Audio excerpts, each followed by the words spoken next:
Тәуелділік қалай пайда болады? Тәуелділік қалай пайда болады? Как формируется зависимость?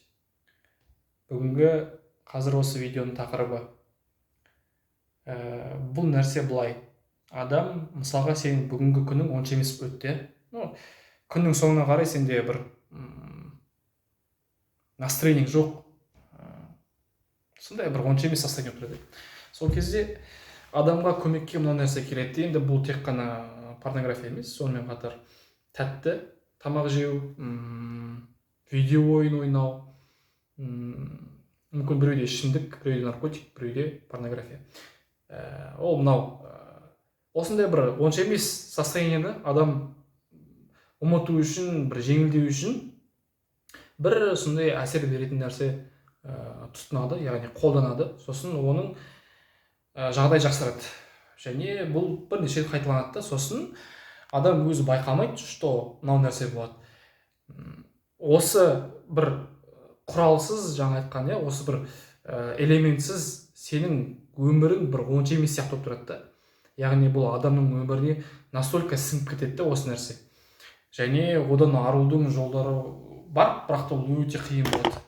Сондықтан адам өзі бүкіл ерік-жігерін жинап кетіп жаңағындай, қой, мен что-то овощ болып бара жатырмын, мен что-то мал болып бара жатырмын, не болып кеттім мен қандай адам болып кеттім мен деп жаңағындай өзі бір ойланып, айнаға бүйтіп қарап, сен во что ты превратился, қарашы, сен өзіңе қарашы деп жаңағындай бір өзінің жаңағындай арына тиетін сөздер айтпаса, онда әрине басқа адамның көмегі арқылы бұл нәрседен арылуға болады, бұл жалпы әдеттерден. Бірақ адам өзінің ішкі, мынау адамның ішкі стержені болу керек. Адамның ішкі стержені, яғни бір іштей бір адамды тіреп тұратын бір андай бір жігері болады ғой, адамда бір ерік жігері болады ғой.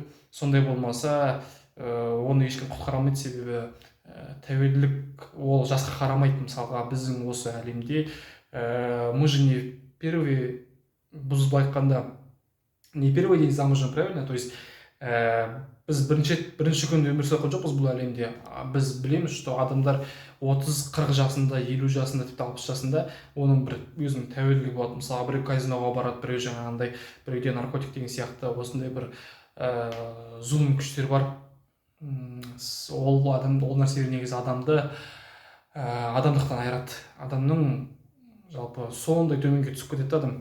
Анау «Властелин колец» деген фильм бар ғой, сол жерде Голум бар ғой, Голум. Ол негізі Голумның Смейгол ғой аты негізі. Сол Смейголдың Голумға айналып кетуіне себепші болған оның тәуелділікті, ол жаңағы анау Моя прелесть дейді ғой, жаңағы Сақина. Сол нәрсе оның сондай төмен деңгейге түсіп кетуіне себепші болады да. Сол сияқты мынау өмірде сондай бір тәуелділіктер адамды сондай Смейгол дәрежесінен Голум дәрежесіне төмен бірақ түсірді.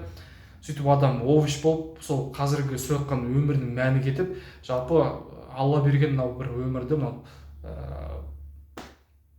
унитазға жіберді, былайша айтқанда. Сондықтан миыңды іске қос, өзіңді қолға ал, қуатты бол.